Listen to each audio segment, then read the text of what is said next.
How you doing, Dave here? Yes, sir. It's just before Christmas, boys. We're doing things different today. We're going to tell you a few jokes and a few stories. Some fellas have told me some stories and jokes. Maybe you haven't heard them, maybe you did, but we're going to share them with you anyway. Yes, sir. There's something that went on in Clandeboye I want to share with you. This is years back there. It was just a young fella. We had a serial killer in Clandeboye, and the police were trying to track this boy down. And they found him down to gravel pits there, and he had a mouthful of cornflakes and a spoon stuck up his arse, so they figured it was a serial killer. That's what happened to him, that poor fella. Caught by Ernie Burdania. Yes, sir, that was our principal. Yes, sure. He said, ashes to ashes, dust to dust. Wasn't for your buttocks, your belly would bust. Yeah. That's where that is, absolutely. So, you know, Grandpa always said to me, son, you know, as you get older, your belly dunlops over your belt there. He said, that's like the Dicky-Doo disease. Your Dicky's sticking out more than your belly does, or something like that. No. Well, we might have to chase that one off there. Yeah, what's that Dicky-Doo disease? Yeah, your belly sticks out more than your Dicky-Doo. All right, that was Grandpa, that lying bastard. Yeah. And Grandpa always said to me, son, he said, don't get drunk, it hurts. Fuck that one up, Alex, but we'll cut that out. Yeah. Yeah, the teacher told me in school, he says to me, yeah, son, he's pointing the yardstick at me. He said, there's an idiot at the end of this yardstick. And I looked up at him and I said, which end? So he whacked me over the head with that, you know. And anyways, he said to me, we're going to do a little bit of agriculture today, and I'm going to ask you some questions. And I said, sure, absolutely, I'm a farm boy. I could do just that. He said, what come first, the chicken or the egg? And I looked at him and I said, well, neither. The rooster came first, that's how the chicken got the egg. So, got a little slap with the ruler again. He sat me to the principal's office to see Mr. Burdeniak. And go in the office there, and he says, everything makes you laugh, eh? He says, if I gave you the strap, do you think that's funny? I said, no. I said, that would make me horny. That was Mr. Burdeniak, absolutely. So, yes, sir. Yes, sir. As we know in Clandeboye School, they always had a spelling bee, and my dad always said the best thing with a spelling bee is for beer. So I always never forgot that. I sure did not. And in Clandeboye School, a grade 1 to 6, I did each one twice. I figured I had my grade 12. And I knew it was time to move on is when the principal said, Mr. Sutherland, please move your motor home. You're blocking in the school buses. I'll get on that. I did so. Yes, as we grew up there, Mom and Dad first met, and they were walking through downtown. There was a mental institution in Clandeboye, and my father and mother met, and here we go, right? And he heard this guy yelling, 13, 13. So the old boy's walking down this fence, and he sees this hole in the fence. And he hears this guy yelling, 13, 13. So this old man decided he was curious, looked inside, and going to have a look, see what's going on. The guy poked him in the eyeballs. Now he heard 14, 14. Yeah, so. But anyways, folks, there, I hope you had a good morning and a great afternoon and a good evening if we don't talk to you again later on. But we're getting ready for Christmas here. We've got our Christmas cap on, and we've got our new Clandeboye Redneck hillbilly shirts and sweaters and hats and whatnot here. But we've got Santa's hat today. So I'm going to share a few other things with you. You know, when we were growing up, my mother said to me, son, you know, as we got a little bit older, she says, you know, I'm going to put a curse on you. He said, sure. He said, so your son, he ends up just like you. And I said, that would be great. So I got someone to drink with, eh? Yeah, true as mothers would say. And mother said to me, she told me, she says, you know, or most mothers will tell you, put clean underwear on, you know, if you're ever going out. And I said, not my mother. She said, you wear the same underwear because if you get hit by a car, you're going to shit your pants anyway, and I'm not doing laundry twice. Yeah, you betcha. Yeah. Mother always phoned too, and she said to me, son, if you're going to be late, you call. So I did one day, and I said, well, we're sitting over at Al's here watching porno, drinking beer, and she says, I'm going to phone your father. I'm going to tell him. And I said, well, here, you want the phone? He's right here beside me. Yes, sir, yeah. Yeah, people have weird people in the family, and if you don't have any weird people in your family, guess what? That could be you. Yes, sir. Yeah, we had this guy in Clandeboye. He found this fella in bed with his wife, and he said, holy shit, look at that idiot. He thinks he's me. Yeah. Never did trust my ex-wife because we lived in 5 different provinces. Yes, sir. And we had the same mailman for 5 years. Right? Yes, sir. I met this girl after that. She wanted more space when we first got together, so I walked her outside.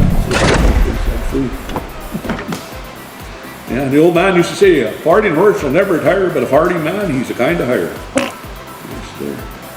Yeah, and Grandpa was telling me one story one time there. He said the Grandma had this little black box, and she'd never go in that black box. He said, that's mine, that's private. So she was away shopping one day, and sure as hell that Grandpa, he had the curiosity to kill the cats. He opened the box and found 3 bottles in there and $3,500. And he was quite curious of why this was. And Grandma come home, he said, well, I opened that little black box today and I'm kind of curious of why there's $3,500 and 3 beer bottles. She said, well, holy crap.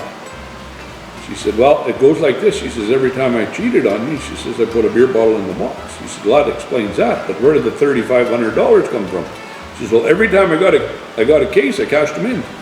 There you go. Sure as shit, eh? That stinks there. But you know, I used to be in the cattle hauler at one time, and we were down in Toronto, and I was going down the 401, heading to taking slaughter cows down to Kitchener, Ontario. And this fella was coming up behind me with his young girl in a nice new Rolls Royce car, whatever it was, a fancy looking unit.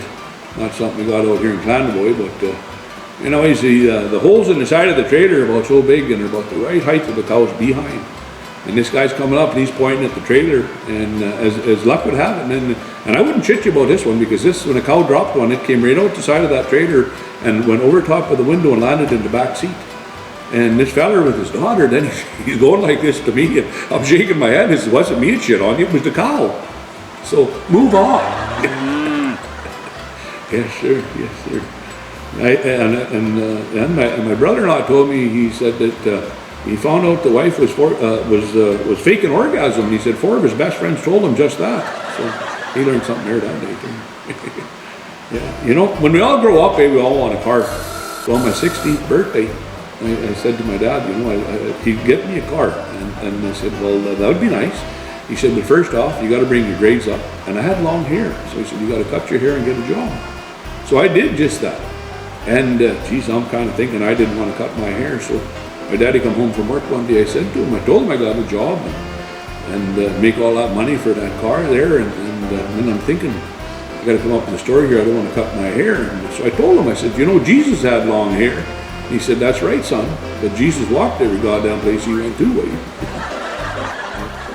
Yeah, and there was 2 fellas there, Craig Schofield and who the hell was living there, Tony Cronin, I think it was. They were sitting in Clandeboye store and talking away amongst themselves, and in comes Rudy Tepper and walks in the store, and he looks at him and says, hey boys, what you doing here? So Craig looks at Tony and winks. He says, well, we're selling arseholes. He said, really? You're selling arseholes? He walked around the store kind of looking around at everything there and seeing what he did. He said, well, looks like you're doing pretty good. He says, why is that? He said, because there's only 2 of you left. Yeah. My dog had a long yellow tail, and Colleen and I went down we were down in Texas there. This guy come along and he's looking in the back, and he says, holy shit, that's an ugly looking dog. He says, I got one of those Dobermans there. He says, I'll bet you $500 my dog could eat up your dog. And I said, oh shit, I could use the money. Sure as shit, we took him out there, and 2 dogs went at her there, and man, my old dog chewed him up right away. And he says, holy shit, that's one tough dog. What kind of dog is that anyway? He says, well, back in Clandeboye, that's an alligator. And I painted him yellow, and then he cut his tail off. Yeah, my mom and dad used to go ice fishing. And dad was out and he had orders limit. And along come the game warden, and they're all in this pail. And he says, holy shit, boy, looks like you got more fish than you should there. And dad said, no. He says, we're in a circus. Those are magic fish. He says, what do you mean? He said, well, what we do is we pour them down the hole over, and then they'll hop back in the pail. Really? So, sure enough, the game warden's standing there, dumber than a hammer. The old man poured them down the hole. And shit, as it would have it, the game warden says, well, where's those fish? And they're jumping back in the pail. The old boy looked at him and said, what fish? I hope he got that. Yeah. Eddie boy, my dad there used to drive the bus, Winnipeg Transit. And he got on the bus there, and the old man stepped on the fuel and is drunk and over. Fella went right to the back of the bus, and then the old man come to the next bus stop. He'd slam on the brakes, and this guy'd come right to the front. Shit, this happened half a dozen times, and we got to Portage in Maine, and this guy goes to get off the bus, and the old boy said to him, you know, son, you got to pay your fare. Nobody rides for free. He says, why would I pay my fare? He says, I walked the whole damn way. Yes, sir. Anyways, you want to say a Merry Christmas to you and a Happy New Year and all that. We say a Merry Merry and a Happy Happy and a Noochie Noochie and a touch of Coochie Coochie. Hope 2024 was a good one for you, and hope 2020 is a better one. And all the best to everyone, and have a happy and a very safe Christmas. Drink to enjoy and don't drink and drive. We take care, we love you guys, and it's been a pleasure talking to you. Thank you very much. From the Big Dog, Planet Boy Redneck Hillbilly. That's it, that's all. We're going to show you a little bit of the Christmas party and a couple other little odds and ends to finish us off. And all the best, go west. Take it easy on the turkey. Bye-bye. Just want to say hello. You sign it later. No, you're on TV. You'll see what I'm saying. You'll autograph it. Okay. I'm not paying you for it. Okay. Because I know your autograph. If you give me your checkbook, we can make this work a little I'll bit. do it that way. How's that? Okay, good. Just say something. Tell me something nice here. What do you do here? Are you a truck driver? What are I'm you? a truck driver here at Kamo. Great place to work. Okay. Everybody's friendly. How's the boss? You kind of, he's all right? He's all right. He's all right. He's all right, yeah. It's nice you brought your wife here to visit us and meet us. You know, it's nice. And we've been working together all summer. And it's nice to see everybody. I only usually see them behind the windshield. Oh, don't lie to us. You don't want to see them all day either. No. You see the Kamo truck and you put your hand up and you don't know who's driving it. You don't know That's right. Absolutely. You know, I don't think Keith does either. No. It's good. I enjoy working here. I really do. It's been a good year, you guys. Glad you showed. Yeah. It's nice to see you all, meet you all. Yeah, it's nice to be here. And I hope this is awesome. We're just been looking forward to this meal that's coming up. Yeah. So don't burn the food. Definitely. Okay. Remember that Tim Hortons I bought for you there at your work last week? No. No way. Okay, so you have a touch of Alzheimer's. Yes, I guess I do. Wow, this guy does too, eh? No, I don't have Alzheimer's. I remember you running around your yard naked. Listen, Yeah, and never it was mind. cold out. Your wife told me you're hiding your own Easter eggs now. I do. You're having an issue finding them? What do you think, Dave? I think he should get his wife to find him. Oh, Jesus. Maybe those eggs have kind of, you know, shit happens, eh? Like, come on, you guys. You guys more fun than people, eh? Really. Hey, at least between the three of us, we can all figure something out, Absolutely, right? yeah. Because there's enough. So how's things at the lake there? It is. It's beautiful. Bird Lake, isn't it? Or Goose Lake? Duck Booster Lake? Lake. Booster Lake. Booster Lake. Okay. And Paradise. You got our bed ready for us there when we get out It's there? always ready. See? Always. Just get out there. Oh, there you are. It's all reinforced. That's It's good. all ready to go. I can bring my brother. Yeah. Okay. So I got to reinforce his side too. Well, he's kind of out of that Selkirk mental area, so Okay, he's yeah. not firing on all eight most days, eh? His cheese slid off his cracker. We got one place we can put him by himself then if you're worried. What I'll do is I'll bring that white jacket that he has. I'll put it on. One with the long sleeves? One with long sleeves, eh? Yeah, you're elected. Okay, we're going to say bye for now. We'll be back later, and you'll be good now. Haven't seen you since summertime. It was awesome, outstanding. You guys did okay? You're fueled up? Excellent. Okay, there's a couple trucks running outside, so let's get at it. Dad, yours is warm, so you should get down that asphalt. I'm sure we'll let you do it as well. Asphalt in the winter. That's Food and stuff. How are you? I'm good, how are Merry you? Christmas, Happy New Year. Merry Christmas. How was the food? Did Keith do good? Fantastic. You did good, eh? Yeah, no carbs in that meal. Yeah. Well, have to go back again. Don't be a quitter, eh? Christmas calories don't count, right? Yeah. Merry Christmas to you guys all. Same to you. Hey, we got Chris here. How you doing? You need a haircut, you bloody hippie. How is it? Oh, nice guy. He's good to see you. You see that? You can train him to do just about anything. Hey, buddy. Merry Christmas to you. Jamie? Merry Christmas. Keith? You did a good job, my friend. I did, boy. Thank you. Very nice. Michelle, you're okay? Yeah, Merry Christmas. Yes, Johnny Fever? That's the one-armed bandit, eh? What happened Hey, now off and hit the toilet bowl. Never pull the reverse stranger. Do you want a finger fight there, Johnny? Now I'll thumb wrestle you. Hello, Ken. Hi. How are you guys? I'm good. How are Merry you? Christmas to you. Merry Christmas. Good to see you. Yes, that's you too. The food was outstanding. dinner, yeah. Outstanding. Yes. How about you there, cleaning lady? Oh, look at this. Merry Christmas. Merry Christmas to y'all. Hey, oh, shit, how are you? Oh, you look good. Guys, good job, man. Awesome. Your food was just beautiful. Yeah. Glad you liked it. Yes, sure, we sure did. Good to see you here there, Johnny. Yeah, I made it. You made her? Yeah, I had to take care of my dog. Are you back for some more? Yes, boy. Oh boy, good. I'll come to see Johnny. Oh. Look, he's hiding his food. He's eating behind us here. Look at him. He don't want to face us. You did an outstanding job, so we need your phone number and everything for... We're glad to have you here tonight to cook for us at the Kamo 2024. Not 25, because my first video I said 25. It's not 25 yet. So what time are we going to start the festivities, and how do you guys do this? Give us a little heads up on how we put it together here. What we do is we cook the ribeye prime roast on a pitchfork. Okay. Fondue it. And then we're slow baking in the oven, and we slice it up, and we're doing steak sandwiches. Okay, and they're cooked in what? This here? Yeah, well, this is the transport. They've been cooked in the oven already for 4 hours. Now they're being transported. The cooking is already done, the whole procedure. Okay. Yes. And now we're going to be serving it with, you know, the steak sandwich on a bun, mac and cheese, mashed potatoes, and gravy, baked beans, coleslaw. Oh, outstanding. Wow. So how long before they're going to get you guys underway? 6 minutes. 6 minutes, okay. I see they're starting to get enough people, but the ones that don't show, that's not our problem, right? Yeah. We'll just have to eat twice as much. Well, that's good, guys. I want to fire it up there when you guys get going out and come and film a little bit there and give us some info on how you all do it all. And Yeah. we're looking forward to it. Looking forward to it. Okay. Big dog out. Toodaloo.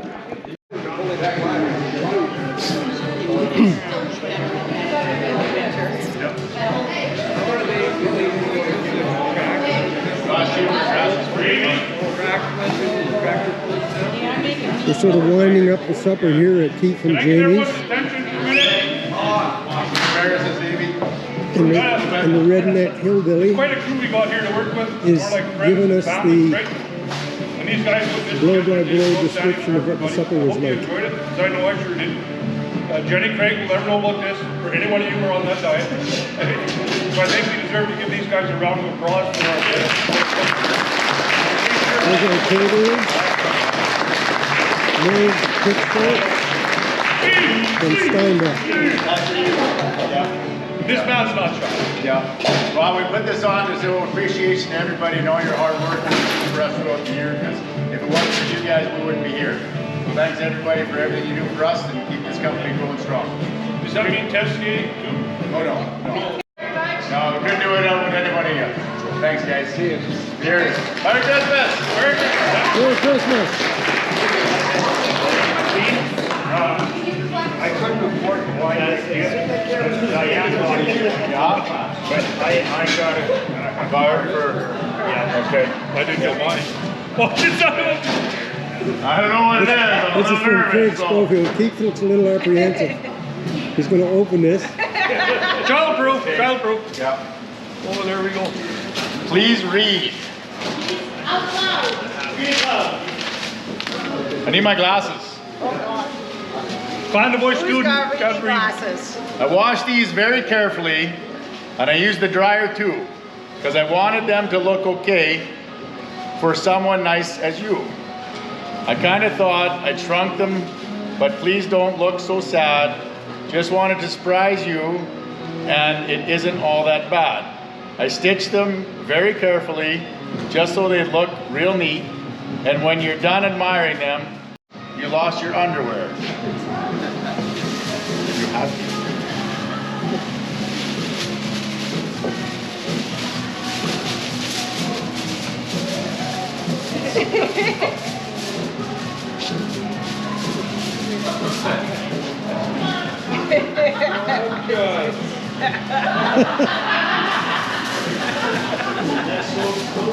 There you go.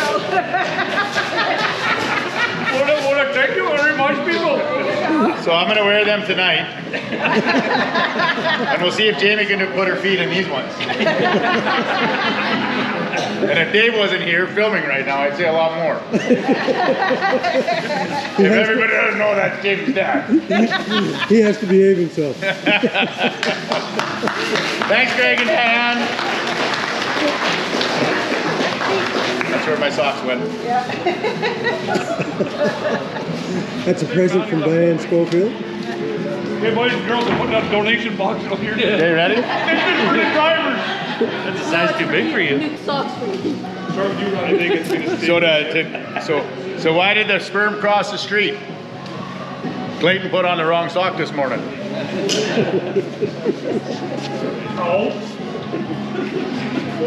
I've never got the whole tube going up.